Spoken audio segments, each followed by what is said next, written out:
When Dmitry Volkov sent that fraudulent email to a quiet address in Annapolis, Maryland, he thought he'd found another easy target. An elderly man, probably confused by technology, definitely vulnerable. He had no idea that his victim had spent 3 decades hunting the world's most dangerous digital threats for the National Security Agency. Harold Mitchell wasn't just any grandfather. He was a ghost from the intelligence world, a man who tracked terrorist cells, dismantled cyber warfare operations, and outmaneuvered some of the brightest criminal minds on the planet. And Dmitry had just made the biggest mistake of his criminal career. He'd tried to scam the wrong old man. What started as a routine phishing attempt turned into an international manhunt spanning 4 continents. Within hours of receiving that email, Harold's fingers were flying across keyboards he hadn't touched in years, awakening tools that should have remained dormant, deploying techniques that existed in the shadows between legal and necessary. The hunter became the hunted, the scammer became the target, and a criminal network worth millions was about to learn a terrifying lesson. Some skills never fade, some instincts never die, and some men never stop being dangerous, no matter how many years they've spent tending roses in their backyard. This is the story of how a 68-year-old retiree brought down an international fraud operation using nothing but his laptop, cold coffee, and the deadly expertise of a man who'd served his country in the digital trenches for 3 decades. But here's what they never tell you about men like Harold Mitchell. Retirement does not erase who you are, it only gives you time to remember. How did one email unravel a multi-million-dollar criminal empire? How did a grandfather in Maryland become the nightmare of cyber criminals across the globe? Stay with us, because what happens next will redefine everything you thought you knew about justice, revenge, and the power of experience. Annapolis, Maryland, the kind of place where history whispers from every cobblestone street, where the United States Naval Academy stands proud against the Chesapeake Bay, and where sailboats drift lazily past colonial architecture that's witnessed centuries of American life. This waterfront city, with its narrow streets lined with brick townhouses and the constant cry of seagulls overhead, had become Harold Mitchell's sanctuary after a career most people would never believe. At 68 years old, Harold had settled into a rhythm that felt foreign after decades of chaos. Every morning started the same way: wake at 6:15, brew coffee strong enough to strip paint, kiss his wife Linda on the forehead as she slept, then shuffle to the sunroom overlooking their small garden. The roses he'd planted 3 years ago were finally thriving, their red blooms a stark contrast to the work he used to do. Work that lived in the shadows, in encrypted files, in conversations that never officially happened. Harold Mitchell had spent 30 years at the National Security Agency, not in some glamorous James Bond capacity, but in the digital trenches, hunting threats that most Americans would never know existed. He'd tracked terrorist financing networks through the labyrinth of international banking systems. He'd dismantled cybercrime rings operating from Moscow, Lagos, and Shanghai. He'd been part of operations with code names that would remain classified long after he was gone. And then, 3 years ago, he'd walked away from all of it. Retirement had been Linda's idea. She'd watched him age a decade in 5 years, watched the stress carve lines into his face, watched him wake up at 3 in the morning reaching for a phone that wasn't ringing. So Harold had agreed. They'd bought this townhouse 2 blocks from the water, close enough to hear the halyards clinking against sailboat masts when the wind picked up. He'd taken up gardening, learned to cook something other than microwave dinners, started reading novels instead of threat assessments. But some mornings, as he sipped his coffee and watched the sun paint the bay in shades of gold and amber, Harold felt something gnawing at him.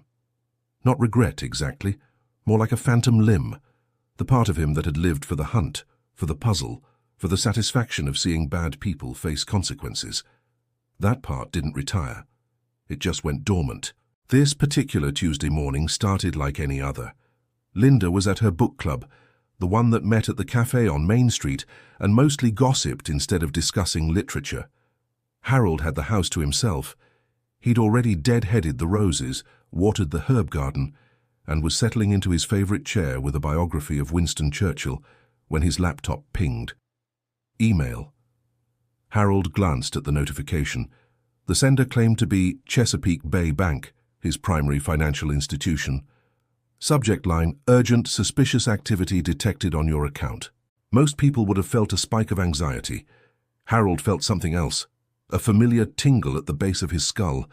The same sensation he used to get seconds before realizing a data pattern wasn't random, that someone was probing their systems, that the hunt was on. He opened the email. Professional design. Official-looking logo. Urgent, but not panicked tone. The message claimed someone had attempted to transfer $42,000 from his savings account. To prevent this transaction, he needed to verify his identity immediately by clicking the secure link provided and entering his banking credentials. Harold leaned back in his chair and smiled. Not the warm smile he gave Linda. This was different, colder, sharper. The email was good. Very good, actually. Better than 90% of the phishing attempts he used to see in the old days. The grammar was perfect, the design flawless. They'd even spoofed the bank's official email address well enough to fool most people. But Harold Mitchell wasn't most people. His eyes caught the tiny inconsistencies.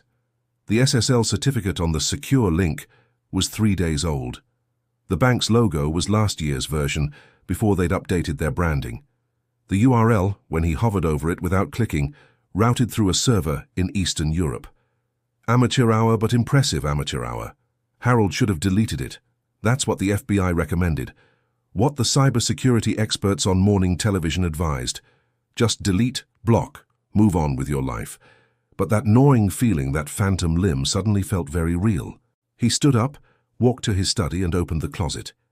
Behind winter coats that rarely saw use in Maryland's mild climate, behind boxes of old tax returns and Linda's collection of Christmas decorations, sat a laptop case, government-issued, returned when he'd retired, but not before he'd made certain adjustments to the hard drive, backups of tools he technically shouldn't have, access points that technically shouldn't exist, skills that technically should remain unused.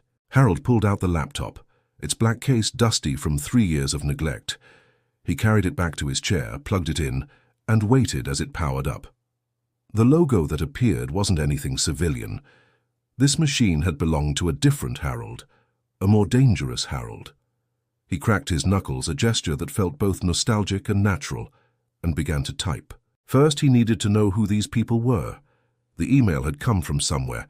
Someone had designed this campaign, set up the infrastructure, chosen him as a target. That somewhere, and someone left digital breadcrumbs. They always did. Harold's fingers moved across the keyboard with the muscle memory of someone who'd spent 10,000 hours doing exactly this. He launched a packet sniffer, traced the email's origin through a series of proxy servers and VPNs. Most people would have hit a wall at the first encrypted node. Harold had tools most people didn't know existed. 20 minutes later, he had a location. Bucharest, Romania, a cyber cafe in the Titan district, one of those places where you paid by the hour and nobody asked questions. The email had been sent from Workstation 7 at 2:17 a.m. local time. Harold pulled up Street View images of the location. Grey Soviet-era apartment blocks, graffiti, a feeling of economic desperation that created fertile ground for this kind of work. But who was sitting at Workstation 7? Harold dove deeper, accessing ISP logs that he definitely shouldn't have access to. He found the user's session history, other emails, dozens of them, hundreds, all variations of the same scam sent to addresses across the United States, mostly targeting people over 65, mostly in affluent zip codes. His jaw tightened. These weren't opportunistic kids playing around. This was systematic, professional, a business. Harold created a profile. The sender used the handle DV247 across various platforms. From there, Harold found a trail. Discussion forums where DV247 bragged about successful scores, social media accounts using similar naming conventions, and finally, careless posts on a Russian-language forum where DV247 had shared too much. His name was Dmitry Volkov, 29 years old, lived in a modest apartment in Bucharest with his girlfriend, former computer science student who'd dropped out and found more profitable work. Based on his posts, Dmitry had been running scams for at least 5 years, evolving from simple Nigerian prince emails to sophisticated phishing campaigns. Harold sat back and stared at the screen. Dimitri's face looked back at him from a social media profile photo. Young, confident, smirking at the camera with the arrogance of someone who'd never been caught. The smart move was to report this to the FBI's Internet Crime Complaint Center. File a report. Let the proper authorities handle it. That's what retired analysts did. But Harold thought about the other names on Dimitri's target list: the 72-year-old widow in Annapolis, the 84-year-old veteran in Baltimore. People who'd worked their whole lives, saved their money, and now faced losing it all to someone like Dmitry Volkov. Harold's fingers hovered over the keyboard. He could shut this down, not officially, not through proper channels, but he could do it. Linda wouldn't be home for another 2 hours. He opened a new terminal window and began typing a command string he hadn't used in years. On the screen, lines of code began to cascade. Harold Mitchell, retired analyst, was logging back in, and Dmitry Volkov had no idea what was coming.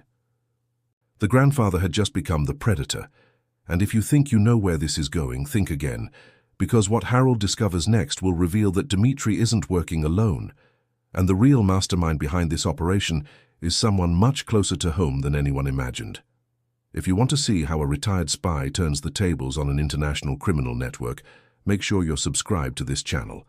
Hit that like button, drop a comment below, and share this video with someone who needs to hear this story. Trust me, you won't want to miss what happens when Harold really starts digging. To understand what Harold Mitchell was capable of, you need to understand who he used to be. Not the man tending roses in Annapolis, the man before that, the ghost who'd walked the halls of Fort Meade, Maryland, home of the National Security Agency, carrying clearance levels that most government employees didn't know existed. Harold had joined the NSA in 1993, back when the internet was still a novelty, and cybersecurity meant putting a password on your computer. He'd come from a background in mathematics and computer science, recruited straight out of graduate school by men in suits who spoke in measured tones about serving your country in ways that would never make the news. His first assignment had been relatively simple, tracking illegal weapons sales on early online forums. But Harold had shown an aptitude for the work that went beyond technical skill. He could think like the people he hunted. He understood that every digital action left a trace, that criminals got comfortable, that patterns emerged if you knew where to look. By 2001, Harold was part of a specialized unit tracking terrorist financing. After September 11th, his work became critical. While other agencies kicked down doors and interrogated suspects, Harold sat in a windowless office following the money through shell corporations and hawala networks, connecting dots that built cases and saved lives. He'd been part of operations that prevented attacks on American soil. Operations whose success was measured by things that never happened, threats that never materialized, casualties that never existed. But the work took its toll. Harold had watched too many colleagues burn out, seen too many marriages crumble under the weight of secrets that couldn't be shared. He'd missed birthdays and anniversaries. He'd lied to Linda about why he couldn't talk about his day. He'd carried the burden of knowing things that kept him awake at night. And then, at 65, with 30 years of service behind him, Harold had walked away. Mandatory retirement officially, exhaustion and Linda's concerned eyes actually. He'd turned in his badge, signed the non-disclosure agreements that would follow him to the grave, and tried to become normal. But normal was harder than he'd expected. Sitting in his study now, fingers on the keyboard, Harold felt something he hadn't felt in 3 years. Purpose. The systems he was accessing weren't technically legal for a civilian to use, but Harold had spent 3 decades learning how to operate in gray areas, and he justified it with a simple logic. He was protecting people. That's what he'd always done.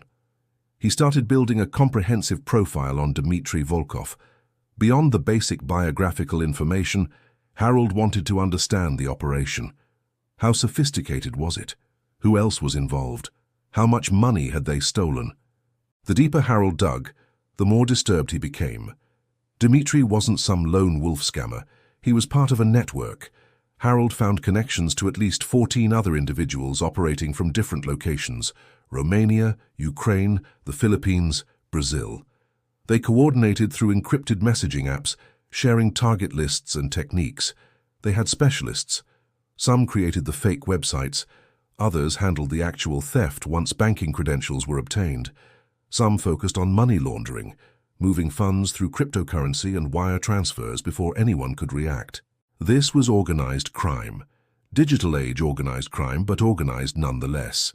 Harold pulled up financial data, tracing transactions through the blockchain and international banking systems. In the last 6 months alone, this network had stolen approximately $2.3 million. Most victims never reported it out of embarrassment. Those who did found that local police were overwhelmed and international cooperation was slow. But what made Harold's blood run cold was finding the local victims. He cross-referenced Dimitri's target list with his own zip code. 3 people in Annapolis had been contacted. One, a retired schoolteacher named Margaret Chen, had fallen for the scam 2 weeks ago. She'd lost $83,000, her entire life savings. Harold found a local news article about it. Margaret had spoken to a reporter, hoping to warn others. In her photo, she looked devastated, aged beyond her 82 years by the betrayal. Harold sat back in his chair and stared at Margaret Chen's face on his screen. She lived 6 blocks away. She'd trusted what appeared to be a legitimate email from her bank, and now she'd lost everything. He thought about Linda, about their comfortable retirement, about how easily it could have been them. The phone on his desk rang, making him jump. He glanced at the caller ID, Marcus Chen. No relation to Margaret, but the coincidence of the name felt like a sign. Harold hesitated, then picked up. Marcus. Harold Mitchell. I was wondering if you still remembered how to answer a phone. Marcus's voice carried the easy warmth of a friendship forged in the trenches. They'd worked together for 15 years, Marcus coming up through the ranks as Harold's career was peaking. When Harold had retired, Marcus had stayed on, now serving as a section chief in the Cyber Threat Operations Center. I remember a lot of things, Harold said carefully. I know you do. That's why I'm calling. We've been monitoring some unusual network traffic originating from a retired analyst's home internet connection. Activity that looks suspiciously like someone accessing classified systems. Marcus paused. Please tell me you're not doing what I think you're doing. Harold closed his eyes. Of course they'd noticed. The NSA monitored everything, including their former employees, especially their former employees. I received a phishing email this morning, Harold said. Professional operation, I got curious. Curious? Marcus's tone flattened. Harold, you're retired. You can't just access agency tools because you got curious. Do you know how many regulations you're breaking right now? 14, Harold said, give or take. But Marcus, this isn't just about me. This network has stolen millions. There's a woman in my neighborhood who lost everything, and I can find them. I can shut them down. Silence on the other end. Harold could almost hear Marcus weighing the options. By the book, Marcus should report this. Harold should be investigated, possibly prosecuted. But Marcus had worked with Harold long enough to know that when the old man got his teeth into something, there was usually a good reason. What do you have? Marcus finally asked. Harold spent the next 20 minutes briefing his former colleague. Names, locations, financial data, the structure of the operation. Marcus listened without interrupting, which told Harold that this information was valuable. Very valuable. This is good work, Marcus admitted. Better than good. We've had reports about this group, but we haven't been able to nail down the infrastructure. They're careful. Not careful enough, Harold said. I can get you more. I can map the entire network. But I need you to look the other way while I do it. Harold, unofficially, Harold pressed. I stay off the radar. You get actionable intelligence. We both know that official channels will take months. These people will have moved on by then. But if I do this my way, we can take them down now. Another pause. Harold imagined Marcus in his office at Fort Meade, staring at his screen, calculating the risks. Finally, I can't officially sanction this, but I also can't stop you if I don't know what you're doing. If you find something concrete, send it my way. Encrypted. Use the old protocols. And Harold, be careful. These people aren't terrorists, but they're not amateurs either. I know, Harold said. That's what makes it interesting. After hanging up, Harold allowed himself a small smile. He had tacit approval from someone who mattered. Now he could really go to work. He spent the next 4 hours building what intelligence analysts called a network map. Every member of Dimitri's crew, their relationships, their roles, their vulnerabilities. Harold used techniques he'd perfected over 3 decades, combining open-source intelligence with more questionable methods. He accessed surveillance camera footage from the Bucharest cybercafe. He monitored Dimitri's communications. He tracked financial transactions. And slowly, a picture emerged. This wasn't just a random group of scammers. They had structure, leadership, someone coordinating the operation with military precision. Harold needed to infiltrate them, needed to get inside their communications, and that meant doing something risky. He created a new identity. Robert Hayes, 72-year-old widower from Baltimore with a substantial retirement fund. Harold built an entire digital footprint for Robert, social media accounts, internet history, shopping habits, everything that would make him appear to be a perfect victim. Then, using a spoofed email address, Harold responded to Dimitri's phishing attempt. He pretended to fall for it, clicking the malicious link and entering fake banking credentials that would appear real to anyone checking. Within minutes, he received a follow-up email. The scammers were hooked. They thought they had another victim, but what Dimitri didn't know was that Harold had embedded tracking code in his response, invisible to the naked eye, but active, already worming its way into their systems like a digital parasite, reporting back everything it saw. Harold watched his screen as data began flowing in. File directories, chat logs, financial records, he was in. And that's when he found the first surprise. The chat logs revealed someone in the United States, someone who went by the handle Cassie, RMIA. Based on the conversations, this person was giving orders, providing target lists, coordinating money laundering through American banks. The leader wasn't in Romania. The leader was in Miami. Harold's fingers flew across the keyboard, following this new thread. Cassie RMIA was careful, using VPNs and encrypted communications, but careful wasn't perfect. Harold had cracked better encryption in his sleep. It took another hour, but he found her. Cassandra Reeves, 34 years old, former senior programmer at Atlantic Financial Services. She'd been fired 3 years ago for policy violations, a polite way of saying she'd been caught accessing customer accounts she had no business viewing. Cassandra had taken her intimate knowledge of banking systems and turned it into a criminal empire. She knew exactly where the vulnerabilities were because she'd helped build the defenses. She knew which banks had weak security, which demographics to target, how to move money without triggering immediate alarms. Harold sat back and stared at her photo. Pulled from an old employee directory, it showed an attractive woman with sharp eyes and a confident smile. The kind of person who'd aced every test, earned every promotion, then decided the legal route wasn't profitable enough. The operation suddenly made sense. Dimitri and his crew were the foot soldiers. Cassandra was the general. She recruited them, trained them, provided the infrastructure. She took a percentage of every score, laundering the money through LLC shell companies and cryptocurrency exchanges. Harold needed to tell Marcus, but he also needed more. Evidence that would hold up. A way to coordinate international law enforcement. Taking down Dimitri would be satisfying, but ultimately pointless if Cassandra just recruited new workers. He needed to trap them all, simultaneously. A coordinated strike that would collapse the entire operation before anyone could run. And Harold thought he knew how to do it. But as he began planning, his laptop pinged with a new message. From Dimitri, addressed to Robert Hayes. Harold opened it, expecting a standard follow-up from the scam attempt. Instead, he found something that made his blood run cold. The message read, Mr. Mitchell of Annapolis. Interesting that a widower from Baltimore uses an IP address registered to a townhouse near the Naval Academy. We thought elderly people were supposed to be smarter than this. Perhaps you should be more careful about what you search for online. We're watching.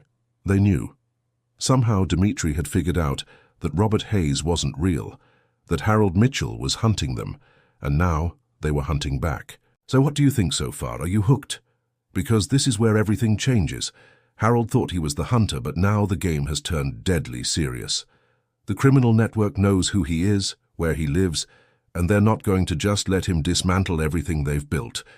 In the next chapter, you'll see how Harold responds when the predator becomes the prey. And trust me, you haven't seen anything yet. Drop a comment below and let me know what you're thinking about this story so far. Are you Team Harold? Do you think he's bitten off more than he can chew? I want to hear from you. The threat changed everything. Harold stared at Dimitri's message on his screen, analyzing every word. The implication was clear. They'd traced his activity back to his real identity. But how? Harold had used multiple layers of obfuscation, routing his traffic through secure channels that should have been untraceable. Unless they had help, professional help. Harold's mind raced through possibilities. Either Dimitri was better than Harold had given him credit for, or someone else in the network had serious capabilities. The kind of capabilities that suggested government training or access to tools that weren't available on the criminal marketplace. He needed to know if this was a real threat or an intimidation tactic.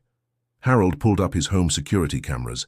He'd installed a sophisticated system 2 years ago, something that had made Linda roll her eyes, but had given Harold peace of mind. The feeds showed nothing unusual. Empty street, no suspicious vehicles, no one watching the house. But that didn't mean they weren't watching digitally. Harold ran a full security scan on his systems. Every computer in the house, his phone, Linda's phone, the smart thermostat, the television, anything connected to the internet. The scan took 40 minutes. Results came back clean, but Harold knew that meant nothing. If someone was good enough, they could hide in places security software would never find. He made a decision. This had escalated beyond a retired analyst playing detective. Harold needed backup. Real backup. He picked up his phone and called Marcus again. "That was fast," Marcus answered. "Miss me already?" "They made me," Harold said without preamble. "The network knows I'm investigating them. I just received a direct threat." The levity disappeared from Marcus's voice. Details. Harold explained the message from Dimitri. As he spoke, he heard Marcus typing rapidly in the background. "I'm looking at your network activity now," Marcus said. "You're right to be concerned. Someone just attempted to penetrate your home network 17 minutes ago. Sophisticated probe, the kind that takes resources. We blocked it at the ISP level before it reached you, but, Harold, these people are serious." "I know, which means we need to move faster. I've identified the leader, Cassandra Reeves, operating out of Miami. Former banking software engineer. She's the brain behind the entire operation." Harold heard Marcus exhale slowly. Cassandra Reeves. We've had that name flagged for 2 years but could never make anything stick. If you can connect her to active fraud, Harold, this could be huge. "I can connect her," Harold said, "but we need a coordinated takedown. Dimitri in Romania, Cassandra in Miami, and at least 12 others across 4 countries. If we grab one, the others will scatter. It has to be simultaneous." "That's going to require FBI cooperation, Interpol, Romanian authorities. Harold, that takes time. Weeks minimum." "We don't have weeks. They know I'm hunting them. They'll either shut down and disappear or—" Harold paused. He didn't want to say it out loud. "Or they'll come after you," Marcus finished. Okay, let me make some calls. I know people at the FBI's cyber division. If I can show them what you found, they might fast-track this. But Harold, I need everything. Every piece of evidence, every connection, every transaction. Can you package it for me? Give me 2 hours. You have 1. And Harold, go get Linda and bring her home. Lock your doors. These people have already shown they're willing to escalate." Harold hung up and immediately called Linda. She answered on the 3rd ring, laughter in her voice. "Harold, the book club just started. Can this wait?" "Come home now," Harold said, keeping his voice calm but firm. "Please, I'll explain when you get here." Linda knew that tone. In 43 years of marriage, she'd heard it maybe a dozen times. It meant something was wrong, really wrong. "I'm leaving now." While he waited for Linda, Harold compiled everything he'd discovered into an encrypted file. The network structure, financial transactions, communication logs, screenshots of Cassandra's instructions to her crew, the evidence of stolen funds, all of it organized in the clear prosecutorial format he'd learned during 3 decades of building cases. He was just finishing when he heard Linda's car in the driveway. Harold met her at the door. "What's happened?" she asked, studying his face. Harold hesitated. He'd promised her when he retired that the dangerous life was over, that they'd be normal, safe. But now He had to tell her he'd dragged that danger right back into their home. "I need to show you something," he said. In his study, Harold explained everything. The phishing email, his investigation, the criminal network, the threat. Linda listened without interrupting, her expression shifting from confusion to concern to something Harold hadn't expected. Anger. "You investigated a criminal network," Linda said slowly, "without telling me, without considering that you might be putting us both in danger. Harold, you promised this life was behind us." "I know, and I'm sorry. But Linda, this woman Margaret Chen, she lives 6 blocks from here. She lost everything, and there are dozens more like her. I couldn't just ignore it." Linda closed her eyes and took a deep breath. When she opened them again, the anger had been joined by something else. Understanding. "Of course you couldn't, because that's who you are. That's who you've always been." She reached out and took his hand. "So what do we do now?" "Now we wait. I've sent everything to Marcus. He's coordinating with the FBI. If they move fast enough, this could all be over in a day or two. And if they don't move fast enough—" Harold squeezed her hand. "Then I have a backup plan." For the next hour, they waited. Harold monitored his systems, watching for any signs of another intrusion attempt. Linda made coffee and insisted they eat something, even though neither of them had much appetite. The house felt different now, less like a sanctuary and more like a fortress under siege. At 4:30 p.m. Marcus called back. "I've got good news and complicated news," he said. "The good news is that the FBI is very interested. They've been looking for a way to crack into this network for months. Your evidence is exactly what they needed." And the complicated news? "They want to bring you in, officially, as a consultant on the operation. They need you to walk them through your findings, help coordinate the technical aspects." "Harold, this is happening. They're mobilizing teams now. FBI in Miami, working with Romanian authorities, coordinating with Interpol for the other locations. But they need your expertise to do it right." Harold looked at Linda. She was watching him, her expression unreadable. "When?" Harold asked. "Now. They're sending a car for you, should be there in 20 minutes. After hanging up, Harold turned to his wife. "Linda." "Go," she said. "Finish what you started. But Harold, when this is over, you and I are going to have a very long conversation about retirement and what it actually means." "I know," Harold said, "and I promise, after this, I'm done. Really done." Linda smiled sadly. "We both know that's not true, but I love you anyway." The FBI car arrived exactly 20 minutes later. 2 agents, professional and efficient. They drove Harold to a secure location in Baltimore, a nondescript office building that served as the FBI's regional cyber operations center. Inside, Harold found organized chaos. Dozens of agents and analysts working at computer stations, coordinating with field teams, building the framework for a multinational takedown. He was introduced to Special Agent Sarah Brennan, a sharp woman in her 40s who ran the Cyber Division's Criminal Operations section. "Mr. Mitchell," she said, shaking his hand firmly. "Marcus speaks very highly of you. We're grateful for your help, but I need to be clear. What you did was illegal. Multiple violations of the Computer Fraud and Abuse Act. We're choosing to overlook that because your intelligence is valuable, but don't think you're getting a free pass." "Understood," Harold said. "I'm not here for a free pass. I'm here to make sure you catch these people." Brennan nodded. "Then let's get to work." For the next 6 hours, Harold walked them through everything he'd discovered. The network structure, the communication methods, the financial infrastructure. He helped them understand Cassandra's role, explaining how her insider knowledge made the operation possible. He identified the best moments to strike, when the most members would be online, when communication patterns indicated coordination. As midnight approached, the operation began to take shape. FBI teams were in position outside Cassandra's apartment in Miami. Romanian police were ready to raid the cybercafe in Bucharest. Interpol had coordinated with authorities in the Philippines, Brazil, Ukraine, and 3 other countries. Everyone was waiting for the signal. But Harold noticed something, a detail in the communication logs he'd provided. something that had seemed insignificant before but now stood out. "Wait," he said, interrupting a briefing.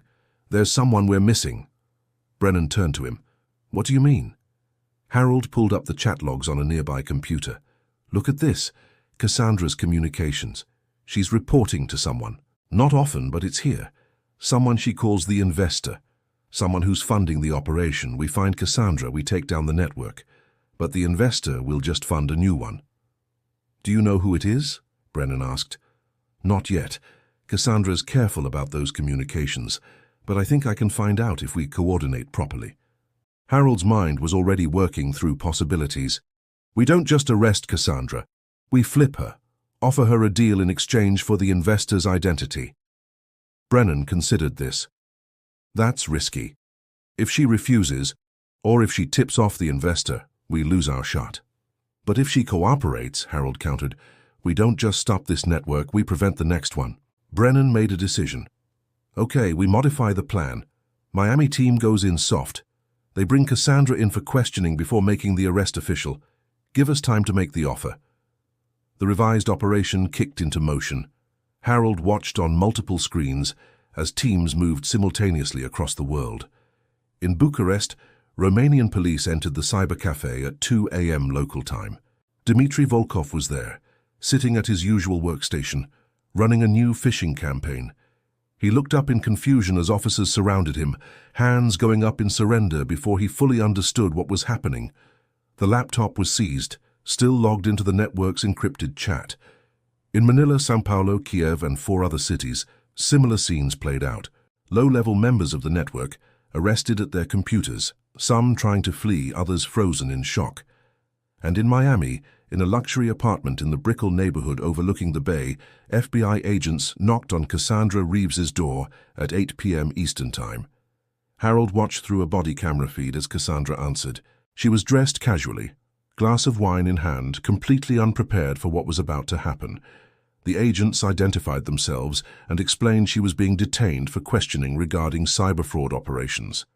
To her credit, Cassandra didn't panic, didn't try to run. She simply set down her wineglass, asked if she could change into proper clothes, and then calmly accompanied the agents to their waiting vehicle. But Harold saw something in her expression, a calculation. She was already thinking ahead, already planning her response. At the FBI field office in Miami, Cassandra was placed in an interrogation room. Harold watched via video link as Agent Brennan entered and sat across from her. "Ms. Reeves, I'm going to be direct with you," Brennan said. "We know everything. The entire network. Dmitry Volkov and 14 others have been arrested in the past hour. We've seized your communication logs, your financial records, all of it. You're looking at 247 counts of wire fraud, identity theft, money laundering, and conspiracy. The federal sentencing guidelines suggest you'll spend the next 30 to 40 years in prison." Cassandra's face remained neutral, but Harold saw her hands tighten in her lap. Brennan continued, "However, there is one way you can help yourself. We know you're not the top of this organization. We know someone funded your operation, provided capital, connections. Tell us who the investor is and we can discuss a deal." For a long moment, Cassandra said nothing. Then slowly she smiled. "I want my lawyer." Brennan stood. "That's your right. But Ms. Reeves, understand that this offer expires the moment you lawyer up. Once that happens, we proceed with full prosecution. No deals, no reduced sentences." "I understand," Cassandra said. "I still want my lawyer." Back in Baltimore, Harold watched as Brennan left the interrogation room. She looked frustrated. "She's going to fight this," Brennan said into the video link. "We'll get her eventually, but it'll take time." Harold leaned back in his chair and studied Cassandra through the screen. She sat alone in the interrogation room, perfectly still, that slight smile never leaving her face. She thought she'd won, thought she could lawyer her way out of this, or at least reduce the damage. But Harold had spent 30 years understanding how criminals think, and he saw something Cassandra didn't. "She's going to run," Harold said. Brennan frowned. "She's in FBI custody. How is she going to run?" "Not physically, digitally. She has a contingency plan, all smart criminals do. Somewhere she has files that will disappear if she doesn't check in, money that will transfer, evidence that will vanish. She's buying time for those contingencies to activate." Brennan's expression sharpened. "What do you suggest?" "We beat her to it," Harold said. "She doesn't know we have her communication protocols. We send a message as her, to the investor. We say the operation has been compromised and request an emergency meeting. We use her to lure the investor out. It was risky. If the investor was as smart as Harold suspected, they'd see through the deception. But it was the only play they had." Brennan made the call. "Do it. But Mitchell, if this goes wrong—" "It won't," Harold said, with more confidence than he felt. He accessed Cassandra's encrypted messaging system, using the protocols he'd cracked earlier. Carefully, Harold composed a message designed to sound like Cassandra in crisis. "Security breach, multiple arrests, need emergency protocol, meeting at safe location." He sent it and waited. Seconds stretched into minutes. No response. Harold's stomach tightened. Maybe he'd miscalculated. Maybe the investor was already gone. Then a reply appeared on screen. "Confirmed. Tomorrow, 2 p.m. The usual place." Harold exhaled. They had the investor on the hook. Now they just needed to figure out where the usual place was, and they'd have the entire operation wrapped up. But as he began searching through Cassandra's files for the meeting location, Harold felt that familiar tingle at the base of his skull. The one that said something wasn't right. The reply had come too fast, too easy, almost as if the investor had been waiting for it. Harold's eyes widened as understanding hit him. "It's a trap." Brennan looked at him sharply. "What?" "Think about it. The investor knows Cassandra's operation is military-grade careful. If there was a breach serious enough for mass arrests, Cassandra wouldn't be sending messages. She'd be in custody or running. The investor knows we have her. This meeting, it's not to help Cassandra, it's to eliminate her." The room went silent as everyone processed this. "So, what do we do?" Brennan asked. Harold smiled. For the first time since this had started, he felt like he was back in his element, playing the game at the highest level. "We use it," Harold said. "The investor wants to eliminate Cassandra as a loose end. Fine, we let them think they can. But when they show up to that meeting, we'll be waiting. And finally, we'll know who we're really dealing with." And there it is. The trap within the trap.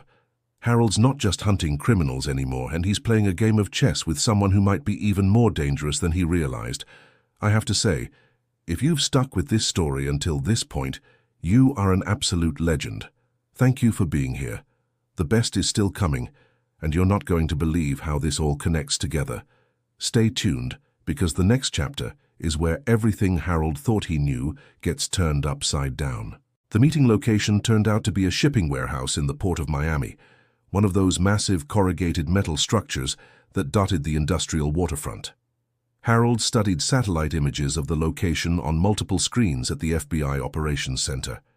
The warehouse belonged to a logistics company that existed on paper but seemed to do very little actual business, a shell corporation almost certainly owned by the investor. "Perfect place for an ambush," Agent Brennan noted, examining the same images. "Multiple entry points, poor visibility, surrounded by container yards where someone could hide anything."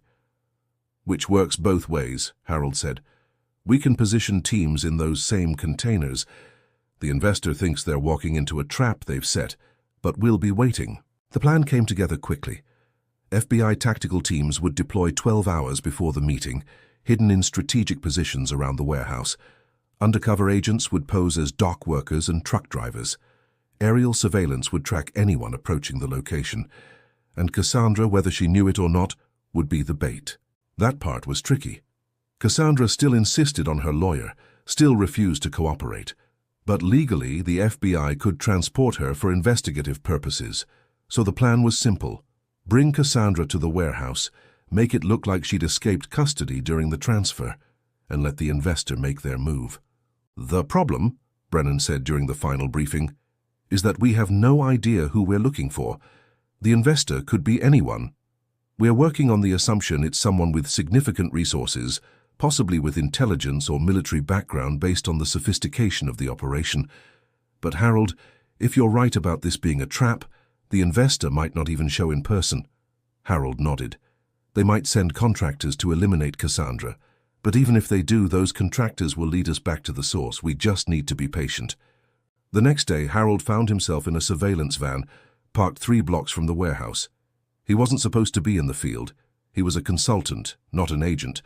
But Brennan had allowed it after Marcus vouched for his experience.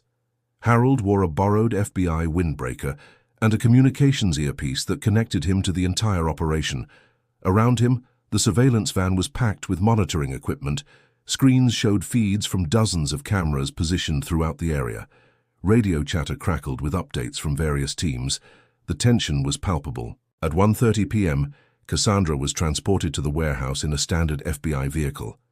She sat in the back seat, handcuffed, looking out the window with that same calm expression she'd maintained since her arrest.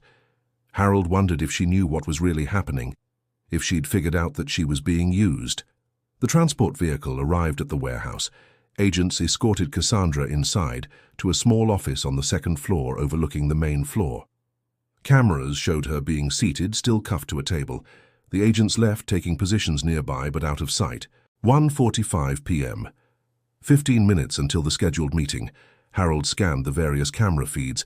Nothing suspicious. Normal dock activity. A few workers moving containers. Traffic on the nearby highway. 1:55 p.m. 5 minutes out. Harold's pulse quickened.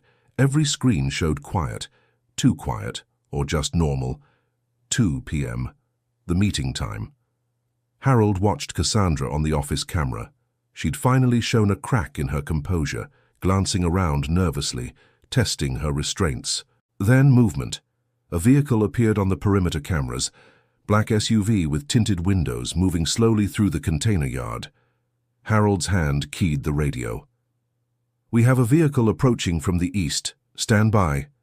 The SUV stopped 200 yards from the warehouse entrance. The driver's door opened. A figure stepped out. Harold leaned closer to the screen, but the angle was wrong.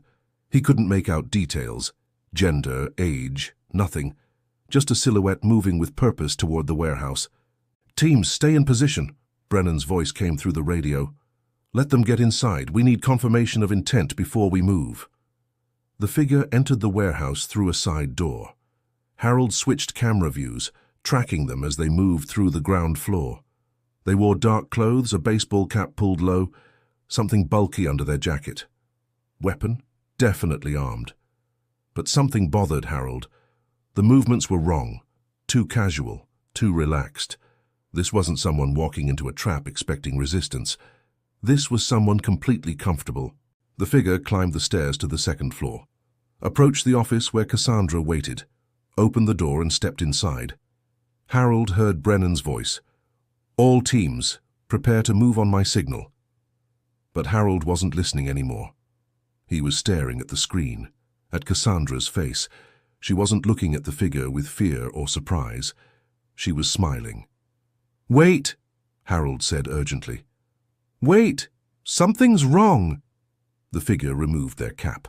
Long, dark hair fell to her shoulders. On the screen, Cassandra spoke, her words picked up by the hidden microphones. "Hello, Mother."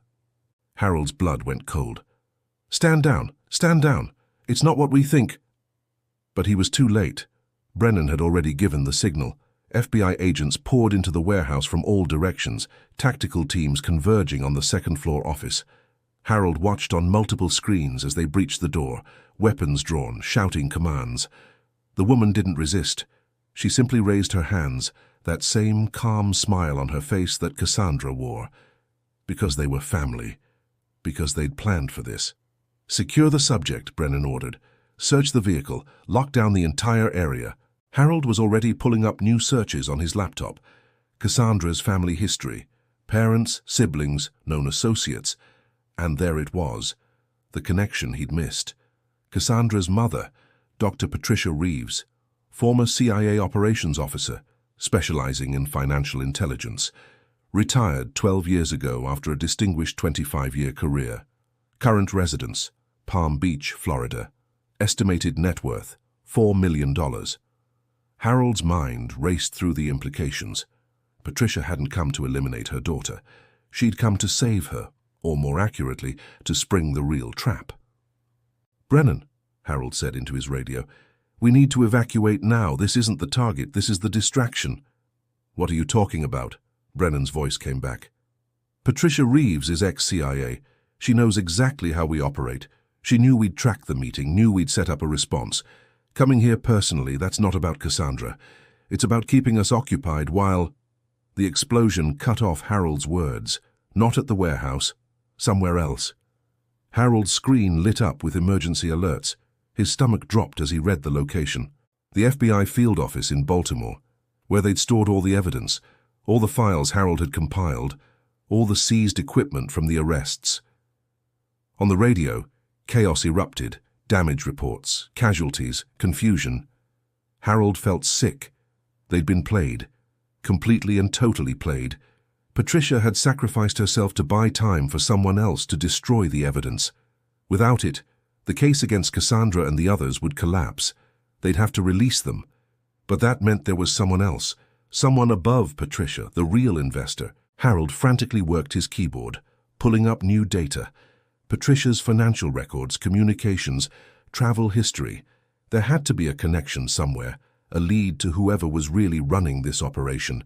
And slowly, a pattern emerged. Regular payments from an LLC based in the Cayman Islands. The LLC's ownership traced back to a trust, and the trust's beneficiary was listed as... Harold stopped breathing. The name on the screen couldn't be right. It wasn't possible. But there it was, in official documents he had no reason to doubt. Marcus Chen, his friend, his former colleague, the man he'd trusted with everything. Harold's mind reeled. Marcus had known about the investigation from the beginning. Harold had told him everything, and Marcus had used that information to stay one step ahead, to coordinate the destruction of evidence to protect the real operation. It made horrible sense. Marcus had the access, the knowledge, the capability. He'd risen to section chief at the NSA, a position with enormous power and minimal oversight. He could have been running this operation for years, using his government resources to build an untouchable criminal empire. And Harold had handed him everything he needed to escape. Harold's hands shook as he keyed his radio. "Brennan, we have a problem, a big one. Unless it's bigger than a bombed FBI office, it's going to have to wait." "It's bigger," Harold said. "The investor isn't Patricia Reeves. She was middle management. The real investor is Marcus Chen, section chief at NSA, and he knows everything about our investigation because I've been reporting to him the whole time." Silence on the other end. Then, "Are you certain?" "I have the financial records right here. He's been funding the operation through shell companies. He's been protecting them, and he's been using me to figure out how close we were getting so he could stay ahead." "Dear God," Brennan whispered. "If that's true, and Harold, where is Chen now?" Harold pulled up NSA's internal tracking systems, using credentials that should have been deactivated when he retired, but somehow still worked. Marcus Chen's last known location was Fort Meade, Maryland, NSA headquarters. But his access logs showed something different.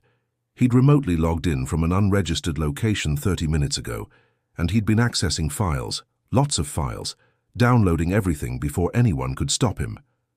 "He's running," Harold said. "He knows we figured it out. He's destroying evidence and preparing to disappear." Harold's phone rang.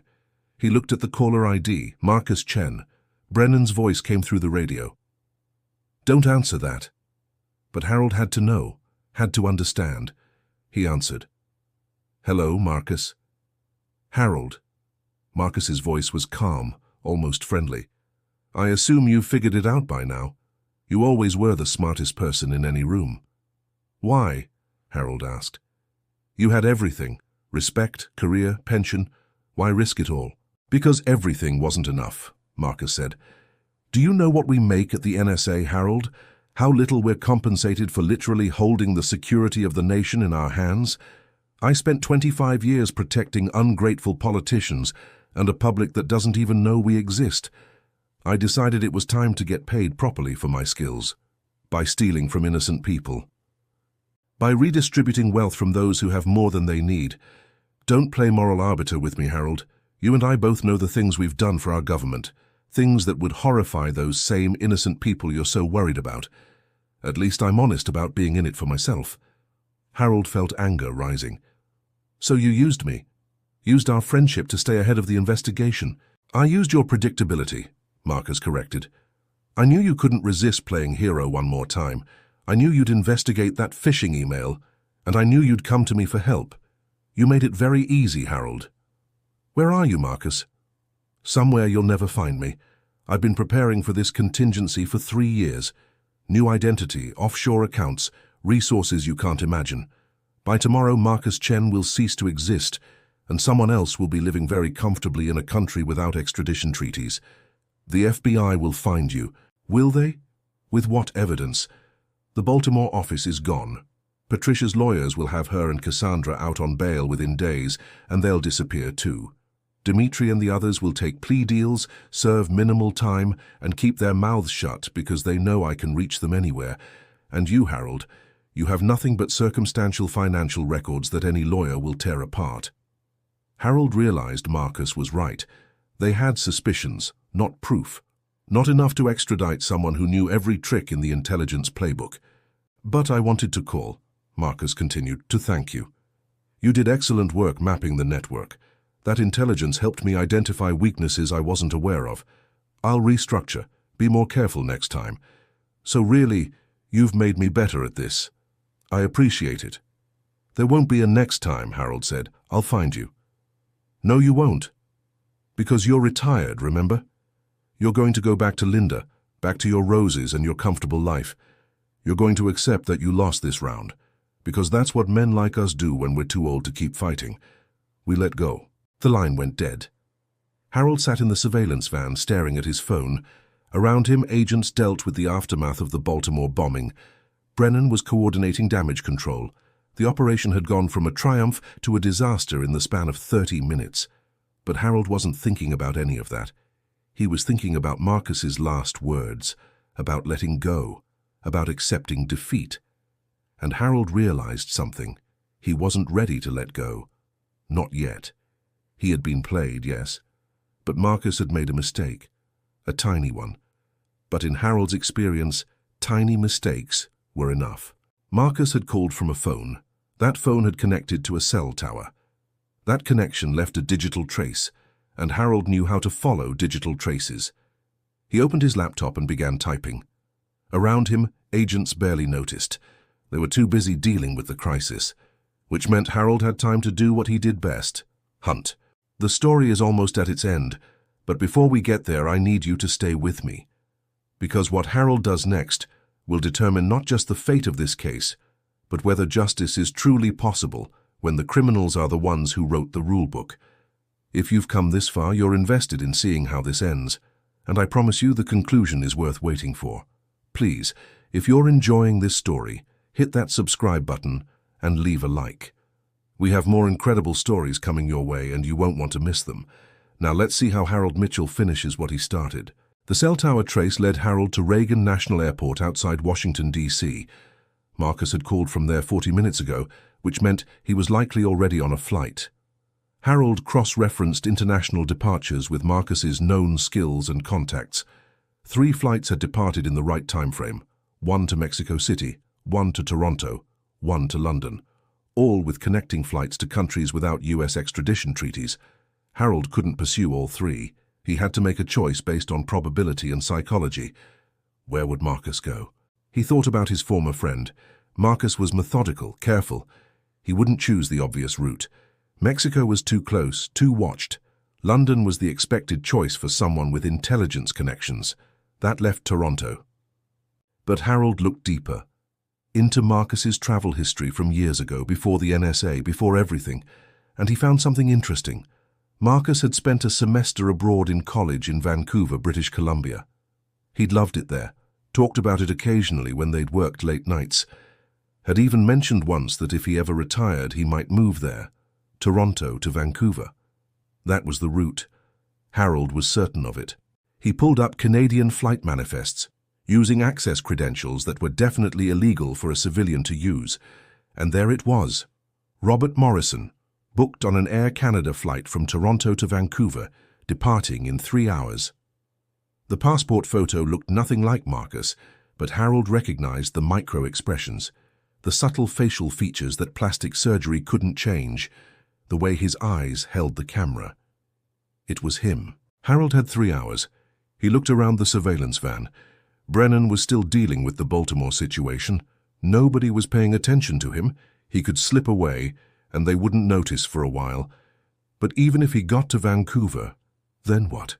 He wasn't law enforcement. He couldn't arrest Marcus. And without solid evidence, the Canadian authorities wouldn't help. Harold needed leverage, something that would force Marcus to come in voluntarily, something that would make him confess.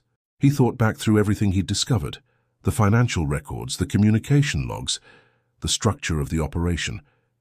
And he realized there was one thing Marcus couldn't run from: his own paranoia. Intelligence officers lived and died by information security. They kept backups of everything because they never knew when they'd need insurance. Marcus would have files somewhere, detailed records of the entire operation, stored in case he ever needed to prove his value or blackmail someone for protection. If Harold could find those files before Marcus deleted them, he'd have everything he needed. Harold's fingers flew across his keyboard. He accessed systems he hadn't touched in years, using exploits that technically didn't exist. He was looking for Marcus's digital footprints, storage locations, cloud servers, encrypted drives. It took 2 hours of intense searching, but Harold found it. A secure server in Iceland, hidden behind multiple layers of encryption and authentication. The server contained terabytes of data, and based on the file structure, it was Marcus's insurance policy. Now Harold just needed to access it. The encryption was military grade, the kind that would take supercomputers months to crack. But Harold didn't need to crack it. He needed to trick it. He crafted a malware package, elegant and simple. It wouldn't break the encryption. Instead, it would masquerade as Marcus himself, using authentication tokens that Harold had captured from their earlier communications. It would make the server think Marcus was logging in remotely, and when it opened access, Harold would be inside. The malware uploaded. Harold watched the progress bar crawl across his screen.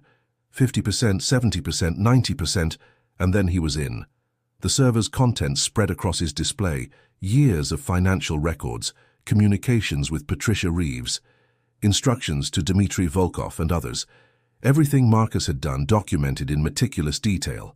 Harold began downloading everything, but as he did, an alert popped up on his screen. Someone else was accessing the server, from Vancouver. Marcus had realized what was happening. He was trying to delete the files remotely. It became a race. Harold's download racing against Marcus's deletion. File by file, megabyte by megabyte, they fought for control of the data. Harold's hands moved faster than they had in years, implementing countermeasures, blocking Marcus's attempts to shut down the server. And then suddenly it stopped. Marcus's connection dropped. Harold had won. He had 93% of the files. Enough to prove everything. But Harold wasn't done. He opened a communication channel directly to Marcus's phone, a video call that couldn't be refused, that would override any settings. Marcus's face appeared on screen. He was in an airport lounge surrounded by travelers who had no idea they were sitting near a fugitive criminal. He looked tired, angry, but also, finally, afraid. "Hello, Marcus," Harold said. "What did you do?"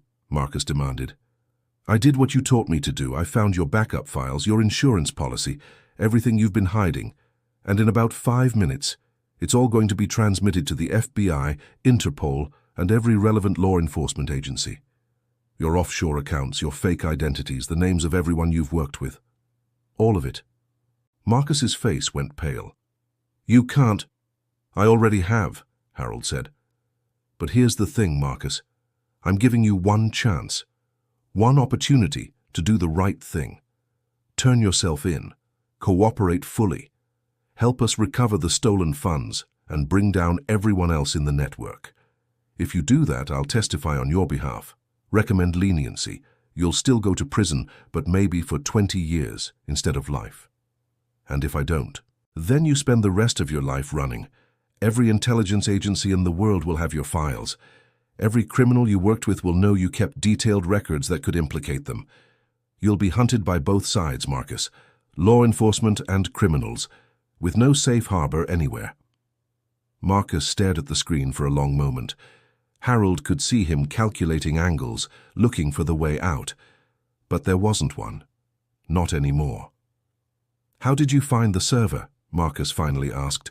"You made one mistake," Harold said. "Just one. When you called me, you couldn't resist gloating. And that call lasted 47 seconds. Just long enough for me to trace it and start building a profile of your behavior. Everything else followed from that." Marcus laughed bitterly. "Pride. The oldest mistake in the book. You'd think after 25 years I'd know better." "So what's it going to be?" Marcus was quiet for another moment. Then slowly he nodded. "I'll turn myself in, but Harold, I want you to know something. I'm not sorry about the operation. I'm sorry I got caught. There's a difference." "I know," Harold said, "but you're still going to pay for what you did." 2 hours later, Marcus Chen walked into the RCMP office in Vancouver and surrendered. Canadian authorities took him into custody, and extradition proceedings began immediately. The files Harold had recovered were transmitted to every relevant agency, and the full scope of Marcus's operation became clear. The criminal network was dismantled completely. Dimitri and the others, faced with overwhelming evidence, accepted plea deals. Patricia Reeves was convicted and sentenced to 15 years. Cassandra Reeves got 12 years, and Marcus Chen, after a trial that lasted 3 months, received a sentence of 35 years in federal prison. But the story didn't end with the arrests and convictions. Harold used the recovered financial records to trace the stolen funds. Over the next 6 months, working with federal investigators, they managed to recover $1.8 million. The money was returned to victims, including Margaret Chen, the 82-year-old woman from Annapolis who'd lost everything. Harold was there when Margaret received the notification. He'd asked if he could meet her, wanting to see the impact of all this work beyond the arrests and convictions. They met at a coffee shop near the harbor. Margaret was small, with white hair and sharp eyes that had probably once missed nothing. Harold introduced himself without mentioning his role in the investigation. They just talked. About Annapolis. About life. About the fear of losing everything you'd worked for. When Harold finally told her that her money had been recovered, Margaret began to cry. Not sad tears. Relief. Joy. The knowledge that justice had actually worked, that sometimes the system did protect people. "Thank you," she kept saying, "thank you." Harold didn't tell her about the illegal computer access, the surveillance without warrants, the lines he'd crossed to make this happen. He just smiled and said, "You're welcome." When he got home that evening, Linda was waiting for him. She'd watched him work obsessively for months, barely sleeping, driven by something she'd thought he'd left behind. Now, finally, he looked at peace. "Is it done?" she asked. "It's done," Harold confirmed. "Really done. No more hunting criminals, no more accessing systems you shouldn't access." Harold thought about that, about the rush he'd felt during the hunt, about how alive he'd been compared to the quiet retirement they'd planned. "I can't promise I'll never use those skills again," he said honestly, "but I can promise I'll be more careful, and I'll always tell you what I'm doing." Linda studied his face, then nodded. "That's all I ask, just, no more secrets." "No more secrets," Harold agreed. The next week, Harold received a call from Agent Brennan. The FBI wanted to hire him as a consultant, not full-time, just occasional work helping with complex cybercrimes. Harold accepted. It felt right. A way to use his skills for good, without the stress and secrecy of his NSA days. He also started a new project, a website and seminar series teaching elderly people how to recognize and protect themselves from online scams. He called it Digital Defenders. Within 6 months, it had reached over 50,000 people. Harold spoke at community centers, libraries, retirement homes, shared stories, taught techniques, empowered people to protect themselves. 1 year after the investigation began, Harold found himself back at that same coffee shop near the harbor. He was meeting with a group of seniors who'd attended his seminar and wanted to learn more advanced protective techniques. As he taught them about secure passwords and phishing recognition, he realized something. This was what he'd been meant to do all along. Not hunt terrorists in the shadows, not build cases that would never be public, but help regular people protect themselves from threats they didn't understand. He was still using his skills, still hunting bad guys in a way, But now he was also preventing them from finding victims in the first place. And for the first time since retiring, Harold Mitchell felt truly at peace. That evening, he walked home along the harbor. Sailboats bobbed gently at their moorings. The sun set over the Chesapeake Bay, painting the water gold and crimson. Harold thought about Marcus, sitting in a prison cell, about Dimitri and Cassandra, and all the others whose lives had been destroyed by their own greed. He thought about justice, and whether what he'd done was truly legal or just necessary. He'd broken laws to enforce other laws. He'd used skills that were supposed to remain dormant. He'd risked his freedom and his marriage, but he'd also saved people, recovered stolen money, stopped criminals who would have continued hurting innocent victims. In Harold's experience, the world wasn't black and white. It was shades of grey, and sometimes you had to operate in those grey areas to bring a little light. His phone buzzed, a text message from an unknown number. Harold opened it cautiously, old instincts never entirely dormant. The message read, "Mr. Mitchell, my name is David Torres. I'm a special agent with FBI Cyber Division. We have a case involving a sophisticated ransomware attack targeting hospitals. Could really use your expertise. Interested?" Harold looked at the message for a long moment, looked at the harbor, at his peaceful life, at the choice in front of him. Then he smiled and started typing his response. Because some people retire to rest, some people retire to forget. But Harold Mitchell had retired to remember who he was and what he was capable of, and now, finally, he was using those capabilities the right way. The hunt was never really over. It had just evolved. And Harold was exactly where he belonged. So what did you think of Harold's journey? From a quiet retiree to the man who brought down an international criminal network, Harold proved that age is just a number when you have experience, determination, and justice on your side. This story shows us that it's never too late to make a difference, never too late to stand up for what's right. Now I want to hear from you. What was your favorite part of this story?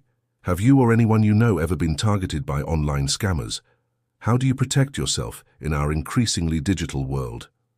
Drop your thoughts in the comments below and tell us your name and what city and state you're watching from. We love hearing from our community. If you enjoyed this incredible story, please hit that subscribe button and ring the notification bell so you never miss our next amazing tale. We've got more stories of courage, justice, and extraordinary ordinary people coming your way. And before you go, check out the video appearing on your screen right now. Another fascinating story that you absolutely need to see. Click it, and let's continue this journey together. Thank you for watching. Thank you for being part of our community. And remember, never underestimate the power of experience, determination, and a person who refuses to give up on justice. Until next time.